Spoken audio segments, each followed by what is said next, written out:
ದೈವದರ್ಶನ official ಚಾನೆಲ್ಗೆ ಎಲ್ಲರಿಗೂ ಸ್ವಾಗತ. ಚಾಮುಂಡೇಶ್ವರಿಯ ನಿಜವಾದ ಶಕ್ತಿ. ಈ ರಹಸ್ಯ ಕೇಳಿದ್ರೆ ಮೈ ಜುಮ್ಮೆನ್ನುತ್ತದೆ. ರಾತ್ರಿ 12 ಗಂಟೆಯ ನಂತರ ಮೈಸೂರಿನ ಚಾಮುಂಡಿ ಬೆಟ್ಟದ ಮೇಲೆ ಕೆಲವರು ವಿಚಿತ್ರ ಶಬ್ದಗಳನ್ನು ಕೇಳಿದ್ದಾಗಿ ತುಂಬಾ ಜನರು ಹೇಳುತ್ತಾರೆ. ಕೆಲವರು ಅಲ್ಲಿ ಕೆಂಪು ಬೆಳಕು ಕಾಣಿಸಿದೆ ಎನ್ನುತ್ತಾರೆ. ಇನ್ನೂ ಕೆಲವರು ಅವಳು ಇಂದಿಗೂ ಜೀವಂತ ಶಕ್ತಿಯಾಗಿ ಆ ಬೆಟ್ಟವನ್ನು ಕಾಪಾಡುತ್ತಿದ್ದಾಳೆ ಎಂದು ನಂಬುತ್ತಾರೆ. ಆದರೆ ಚಾಮುಂಡೇಶ್ವರಿಯ ನಿಜವಾದ ಶಕ್ತಿ ಏನು ಗೊತ್ತಾ? ಈ ಕತೆ ಕೇಳಿದ ಮೇಲೆ ನೀವು ಮತ್ತೆ ಚಾಮುಂಡಿ ಬೆಟ್ಟವನ್ನು ಸಾಮಾನ್ಯ ಸ್ಥಳ ಎಂದು ನೋಡುವುದಿಲ್ಲ.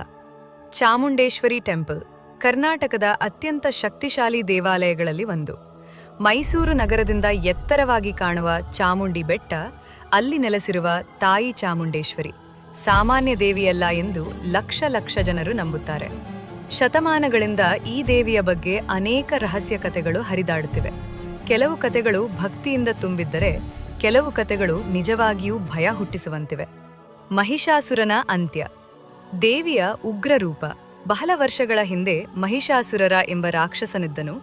ಅವನಿಗೆ ಅಪಾರವಾದ ಭಯಂಕರ ಶಕ್ತಿ ಇತ್ತು. ದೇವರುಗಳನ್ನೇ ಸೋಲಿಸುವಷ್ಟು ಬಲಿಷ್ಠ ಬಲ. ಅವನು ಬ್ರಹ್ಮನಿಂದ ಒಂದು ವರ ಪಡೆದಿದ್ದನು, ಯಾವ ಪುರುಷನಿಂದಲೂ ನನಗೆ ಸಾವು ಬರಬಾರದು ಎಂದು. ಆ ವರ ಸಿಕ್ಕ ನಂತರ ಮಹಿಷಾಸುರನ ಅಹಂಕಾರ ಹೆಚ್ಚಾಯಿತು. ಅವನು ಭೂಮಿಯಲ್ಲಿ ಹಿಂಸೆ ಪ್ರಾರಂಭಿಸಿದ. ಜನರು ಅಳಲು ತೊಡಗಿದರು. ದೇವರುಗಳಿಗೂ ಭಯ ಶುರುವಾಯಿತು. ಆಗ ಎಲ್ಲಾ ದೇವರುಗಳ ಶಕ್ತಿ ಒಂದಾಗಿ ಸೇರಿತು. ಆ ಅಗ್ನಿಯ ಮಧ್ಯದಿಂದ ಹೊರಬಂದಳು. ಅವಳೇ ಚಾಮುಂಡೇಶ್ವರಿ, ಮಹಾಶಕ್ತಿಶಾಲಿ ದೇವಿ. ಅವಳ ಕಣ್ಣುಗಳಲ್ಲಿ ಉಗ್ರ ಜ್ವಾಲೆ, ಕೈಯಲ್ಲಿ ತ್ರಿಶೂಲ, ಕಂಠದಲ್ಲಿ ಕಪಾಲಗಳ ಹಾರ, ಮುಖದಲ್ಲಿ ಭಯಾನಕ ಕೋಪ. ಅವಳನ್ನು ನೋಡಿದ ಕ್ಷಣವೇ ರಾಕ್ಷಸರು ನಡುಗಿದರು. ಚಾಮುಂಡೇಶ್ವರಿಯ ಭಯಾನಕ ಯುದ್ಧ ಮಹಿಷಾಸುರ ದೇವಿಯನ್ನು ನೋಡಿ ನಕ್ಕನು. ಒಬ್ಬ ಹೆಂಗಸು ನನ್ನನ್ನು ಸೋಲಿಸ್ತಾಳ ಎಂದು ಅವಮಾನ ಮಾಡಿದನು. ಆದರೆ ಮುಂದಿನ ಕೆಲ ಕ್ಷಣಗಳಲ್ಲಿ ನಡೆದದ್ದು ಭೂಮಿಯನ್ನೇ ನಡುಗಿಸಿತು. ದೇವಿ ತನ್ನ ಸಿಂಹದ ಮೇಲೆ ಕೂತು ಯುದ್ಧ ಆರಂಭಿಸಿದರು. ಆಕಾಶದಲ್ಲಿ ಮಿಂಚುಗಳು, ಭೂಮಿಯಲ್ಲಿ ಕಂಪನ. ಮಹಿಷಾಸುರ ತನ್ನ ರೂಪ ಬದಲಾಯಿಸುತ್ತಿದ್ದನು. ಒಮ್ಮೆ ಎಮ್ಮೆ, ಒಮ್ಮೆ ಸಿಂಹ, ಒಮ್ಮೆ ರಾಕ್ಷಸನ ರೂಪ ತಾಡುತ್ತಿದ್ದನು. ಆದರೆ ದೇವಿಯ ಕೋಪದ ಮುಂದೆ ಅವನ ಶಕ್ತಿ ಸಾಲಲಿಲ್ಲ. ಕೊನೆಗೆ ದೇವಿ ತನ್ನ ತ್ರಿಶೂಲವನ್ನು ಅವನ ಎದೆಯಲ್ಲಿ ಇರಿದಳು. ಮಹಿಷಾಸುರನ ಭಯಾನಕ ಕಿರುಚಾಟದಿಂದ ಬೆಟ್ಟವೇ ನಡುಗಿತು ಎಂದು ಪುರಾಣಗಳು ಹೇಳುತ್ತವೆ. ಆ ದಿನದಿಂದ ಆ ಬೆಟ್ಟಕ್ಕೆ ಚಾಮುಂಡಿ ಬೆಟ್ಟ ಎಂಬ ಹೆಸರು ಬಂದಿದೆ. ರಾತ್ರಿ ಚಾಮುಂಡಿ ಬೆಟ್ಟದಲ್ಲಿ ನಡೆಯುವ ವಿಚಿತ್ರ ಘಟನೆಗಳು, ಸ್ಥಳೀಯರು ಹೇಳುವ ಕೆಲವು ಕಥೆಗಳು ಇಂದಿಗೂ ಜನರನ್ನು ಬೆಚ್ಚಿ ಬೀಳಿಸುತ್ತವೆ. ಕೆಲವರು ರಾತ್ರಿ ಬೆಟ್ಟದ ಮೇಲೆ ವಿಚಿತ್ರ ಹೆಜ್ಜೆ ಶಬ್ದ ಕೇಳಿದೆ ಎನ್ನುತ್ತಾರೆ. ಇನ್ನು ಕೆಲವರು ಯಾರೋ ನಮ್ಮ ಹಿಂದೆ ನಡೆಯುತ್ತಿರುವಂತೆ ಅನಿಸಿತು ಎಂದು ಹೇಳುತ್ತಾರೆ. ಕೆಲ ವರ್ಷಗಳ ಹಿಂದೆ ಕೆಲವು ಯುವಕರು ಸಾಹಸಕ್ಕಾಗಿ ರಾತ್ರಿ ತಡವಾಗಿ ಚಾಮುಂಡಿ ಬೆಟ್ಟಕ್ಕೆ ಹೋದರಂತೆ. ಮೊದಲಿಗೆ ಎಲ್ಲವೂ ಸಾಮಾನ್ಯವಾಗಿತ್ತು. ಆದರೆ ರಾತ್ರಿ 1 ಗಂಟೆಯ ನಂತರ ಹಠಾತ್ ಗಾಳಿ ಜೋರಾಯಿತು. ಮರಗಳು ಭಯಾನಕವಾಗಿ ಅಲುಗಾಡಲು ಆರಂಭಿಸಿದವು. ಅವರಲ್ಲಿ ಒಬ್ಬನಿಗೆ ದೂರದಲ್ಲಿ ಕೆಂಪು ಬೆಳಕು ಕಾಣಿಸಿತು. ಅವನು ಮೊಬೈಲ್ ಕ್ಯಾಮೆರಾ ತೆಗೆದು ಝೂಮ್ ಮಾಡಿದನು. ಅಲ್ಲಿ ಯಾರೋ ಹೆಂಗಸಿನ ಆಕೃತಿ ನಿಂತಿತ್ತು ಎಂದು ಅವನು ಹೇಳಿದ. ಕೆಲವೇ ಕ್ಷಣಗಳಲ್ಲಿ ಮೊಬೈಲ್ ಸ್ವತಃ ಸ್ವಿಚ್ ಆಫ್ ಆಯಿತು. ಆಮೇಲೆ ಎಲ್ಲರೂ ಭಯದಿಂದ ಅಲ್ಲಿಂದ ಓಡಿ ಹೋದರು.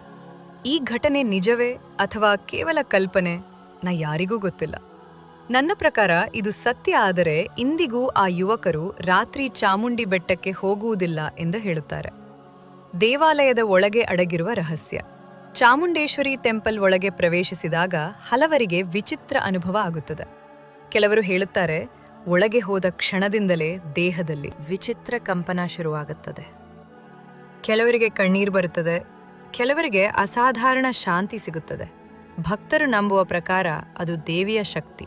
ವಿಶೇಷವಾಗಿ ನವರಾತ್ರಿ ಸಮಯದಲ್ಲಿ ದೇವಾಲಯದ ವಾತಾವರಣವೇ ಬದಲಾಗುತ್ತದೆ ಎಂದು ಹೇಳುತ್ತಾರೆ. ಆ ಸಮಯದಲ್ಲಿ ಸಾವಿರಾರು ಭಕ್ತರು ಬರುತ್ತಾರೆ. ರಾತ್ರಿ ಪೂಜೆಯ ಸಮಯದಲ್ಲಿ ಕೆಲವರಿಗೆ ದೇವಿಯ ಕಣ್ಣುಗಳು ಜೀವಂತವಾಗಿ ಕಾಣಿಸುತ್ತವೆ ಎಂಬ ಮಾತಿದೆ. ಮೈಸೂರು ಅರಸರ ನಂಬಿಕೆ, ವಾದಿಯರ್ ಡೈನೆಸ್ಟಿ ರಾಜವಂಶಕ್ಕೆ ಚಾಮುಂಡೇಶ್ವರಿ ಕುಲದೇವಿ. ಅವರು ಯಾವುದೇ ದೊಡ್ಡ ಕೆಲಸ ಮಾಡುವ ಮೊದಲು ದೇವಿಯ ಆಶೀರ್ವಾದ ಪಡೆಯುತ್ತಿದ್ದರು. ಯುದ್ಧಕ್ಕೆ ಹೋಗುವ ಮುನ್ನವೂ ದೇವಿಗೆ ಪೂಜೆ ಮಾಡುತ್ತಿದ್ದರು. ಅರಸರು ನಂಬಿದ್ದೇನು ಅಂದ್ರೆ, ದೇವಿಯ ರಕ್ಷಣೆ ಇಲ್ಲದೆ ಮೈಸೂರು ಉಳಿಯುವುದಿಲ್ಲ. ಇದಕ್ಕಾಗಿಯೇ ಮೈಸೂರು ದಸರಾ ಇಂದಿಗೂ ಚಾಮುಂಡೇಶ್ವರಿಯ ಆಶೀರ್ವಾದದಿಂದಲೇ ಆರಂಭವಾಗುತ್ತದೆ. ಚಾಮುಂಡಿ ಬೆಟ್ಟದ ಕೆಳಗಿನ ಗುಪ್ತ ಸುರಂಗ. ಸ್ಥಳೀಯರಲ್ಲಿ ಒಂದು ಹಳೆಯ ಕಥೆ ಇದೆ. ಚಾಮುಂಡಿ ಬೆಟ್ಟದ ಕೆಳಗೆ ಒಂದು ಗುಪ್ತ ಸುರಂಗವಿದೆಯಂತೆ. ಅದು ಅರಮನೆವರೆಗೆ ಹೋಗುತ್ತಿತ್ತಂತೆ. ಆ ಸುರಂಗವನ್ನು ವಿಶೇಷ ಪೂಜೆಗಳಿಗೆ ಬಳಸುತ್ತಿದ್ದರು ಎಂದು ಕೆಲವರು ಹೇಳುತ್ತಾರೆ.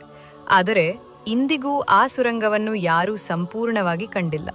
ಕೆಲವರು ಅಲ್ಲಿ ವಿಚಿತ್ರ ಶಬ್ದ ಬರುತ್ತದೆ ಎನ್ನುತ್ತಾರೆ. ಇನ್ನೂ ಕೆಲವರು ಅದು ದೇವಿಯ ಶಕ್ತಿಯಿಂದ ರಕ್ಷಿಸಲ್ಪಟ್ಟ ಸ್ಥಳ ಎಂದು ನಂಬುತ್ತಾರೆ. ದೇವಿಯ ಕೋಪದ ಬಗ್ಗೆ ಹರಿದಾಡುವ ಕಥೆಗಳು. ಜನರು ಹೇಳುವ ಪ್ರಕಾರ ದೇವಿಯನ್ನು ಅವಮಾನ ಮಾಡಿದವರು ಒಳ್ಳೆಯ ಅಂತ್ಯ ಕಂಡಿಲ್ಲ. ಒಮ್ಮೆ ಒಬ್ಬ ವ್ಯಕ್ತಿ ದೇವಾಲಯದ ಬಗ್ಗೆ ಕೆಟ್ಟ ಮಾತುಗಳನ್ನಾಡಿದ್ದನು ಎಂದು ಕಥೆ ಇದೆ. ಅವನು ಬೆಟ್ಟ ಇಳಿಯುವಾಗ ಬೈಕ್ ಸ್ಕಿಡ್ ಆಗಿ ಕೆಳಗೆ ಬಿದ್ದು ಪ್ರಾಣಾಪಾಯದಿಂದ ಪಾರಾಗಿದ್ದಾನೆ. ದೇವಿ ಯಾವತ್ತೂ ಕೈ ಬಿಡುವುದಿಲ್ಲ. ಇದು ಕೇವಲ ಕೋಇನ್ಸಿಡೆನ್ಸ್ ಆಗಿರಬಹುದು, ಆದರೆ ಭಕ್ತರು ಇದನ್ನು ದೇವಿಯ ಎಚ್ಚರಿಕೆ ಎಂದು ನೋಡುತ್ತಾರೆ. ರಾತ್ರಿ ಕೇಳಿಬರುವ ಗಂಟೆ ಶಬ್ದ. ಕೆಲವರು ಹೇಳುವ ಮತ್ತೊಂದು ವಿಚಿತ್ರ ಘಟನೆ, ದೇವಾಲಯ ಮುಚ್ಚಿ ನಂತರವೂ ಕೆಲವೊಮ್ಮೆ ಗಂಟೆ ಶಬ್ದ ಕೇಳಿಸುತ್ತದೆ, ಆದರೆ ಒಳಗೆ ಯಾರೂ ಇರುವುದಿಲ್ಲ. ಅಲ್ಲಿನ ಸಿಬ್ಬಂದಿಯೂ ಕೆಲವೊಮ್ಮೆ ವಿಚಿತ್ರ ಅನುಭವಗಳ ಬಗ್ಗೆ ಮಾತನಾಡುತ್ತಾರೆ. ಯಾರೋ ದೇವಾಲಯದ ಒಳಗೆ ನಡೆದಂತೆ ಶಬ್ದ, ಹಠಾತ್ ಹೂವಿನ ಸುಗಂಧ, ತಣ್ಣನೆಯ ಗಾಳಿ, ಇವುಗಳನ್ನೆಲ್ಲ ಕೆಲವರು ದೇವಿಯ ಉಪಸ್ಥಿತಿ ಎಂದು ನಂಬುತ್ತಾರೆ. ಚಾಮುಂಡೇಶ್ವರಿಯ ನಿಜವಾದ ಶಕ್ತಿ ಏನು? ಭಕ್ತರ ಪ್ರಕಾರ ದೇವಿಯ ಶಕ್ತಿ ಕೇವಲ ಅತೀಂದ್ರಿಯದಲ್ಲ. ಅವಳು ಭಯವನ್ನು ದೂರ ಮಾಡ್ತಾಳೆ, ದುಷ್ಟ ಶಕ್ತಿಗಳನ್ನು ನಾಶ ಮಾಡುತ್ತಾಳೆ, ಭಕ್ತರನ್ನು ರಕ್ಷಿಸುತ್ತಾಳೆ, ನ್ಯಾಯದ ಪರ ನಿಲ್ಲುತ್ತಾಳೆ. ಅದಕ್ಕಾಗಿಯೇ ಲಕ್ಷಾಂತರ ಜನರು ಇಂದಿಗೂ ಅವಳನ್ನು ನಂಬುತ್ತಾರೆ. ನವರಾತ್ರಿ ಸಮಯದ ಭಯಾನಕ ಶಕ್ತಿ. ನವರಾತ್ರಿ ಸಮಯದಲ್ಲಿ ಚಾಮುಂಡಿ ಬೆಟ್ಟದ ವಾತಾವರಣ ಸಂಪೂರ್ಣ ಬದಲಾಗುತ್ತದೆ.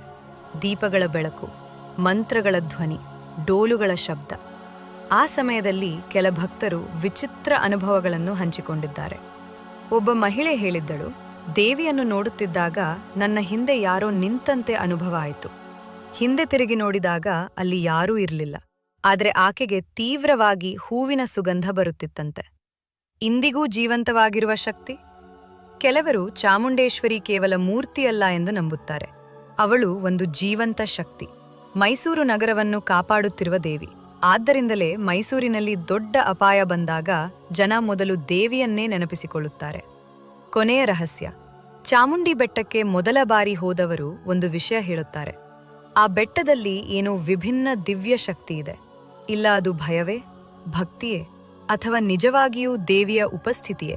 ಇದಕ್ಕೆ ಉತ್ತರ ಯಾರಿಗೂ ಗೊತ್ತಿಲ್ಲ. ಆದರೆ ಒಂದು ಮಾತು ಮಾತ್ರ ಸತ್ಯ. ಚಾಮುಂಡೇಶ್ವರಿಯ ಕಥೆ ಕೇಳಿದ ಮೇಲೆ ಅವಳನ್ನು ಸಾಮಾನ್ಯ ದೇವಿಯಾಗಿ ನೋಡುವುದು ಕಷ್ಟ. ಸಮಸ್ಯೆಯನ್ನು ಬಗೆಹರಿಸುವ ದೇವಿಯನ್ನಾಗಿ ನೋಡುತ್ತೀರಾ. ದೇವಿ ಯಾರ ಕಣ್ಣಿಗೂ ಕಾಣಿಸುವುದಿಲ್ಲ.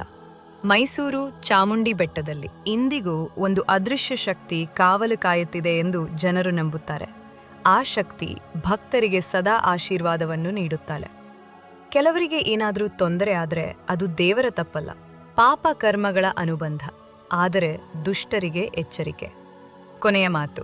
ಈ ವಿಡಿಯೋ ಇಷ್ಟ ಆದರೆ ದಯವಿಟ್ಟು ಸಬ್ಸ್ಕ್ರೈಬ್ ಮಾಡಿ, ಸಪೋರ್ಟ್ ಮಾಡಿ. ಧನ್ಯವಾದಗಳು.